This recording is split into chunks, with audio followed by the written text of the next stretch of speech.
ஹே hall, இன்றைக்கி நம்ம ஒரு ட்ராவல் மினி விலாக் தாங்க பார்க்க போகிறோம். அதாவது நாங்கள் கொஞ்சம் வெளியே போக வேண்டிய வேலையாக இருக்குது. ஸோ அங்கே போகிற இடத்துல நிறைய டிசர்ட்ஸ் அண்டு நிறைய இந்த டேட்ஸோட ட்ரீ எல்லாமே நிறைய இருக்கும். அது எல்லாமே நாங்கள் காமிக்கிறோம். காலையிலே ஒரு 5 மணிக்கெலாம் எழுந்திரிச்சு கிளம்பிட்டோம். ஸோ ரொம்ப நேரம் ட்ராவல் பண்ணதுனால பையனுக்கு பயங்கர கால் வலி சொல்லிட்டு இருந்தான்.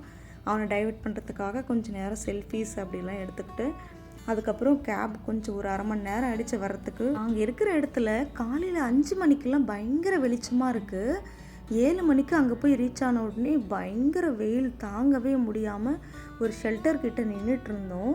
ஸோ அதுக்கப்புறம் போகிற வழியில் நிறைய டேட்ஸ் ட்ரீலாம் இருந்தது. ஒரு 3/4 இடத்துக்கு ஃபுல்லாகவே டேட்ஸ் மரமாகவே இருந்தது. டேட்ஸ் ஃபார்ம், டேட்ஸ் ஃபேக்ட்ரி அந்த மாதிரி நிறைய இருந்தது. ஸோ பார்க்குறதுக்கே ஒரு புது அனுபவமாக இருந்தது எங்களுக்கு. ஸோ உங்களுக்கு எப்படி ஃபீல் ஆச்சுன்னு சொல்லிட்டு கமெண்ட் பண்ணுங்கள். அப்படி நம்மளோட சேனலை சப்ஸ்கிரைப் பண்ணிக்கோங்க. பாய்.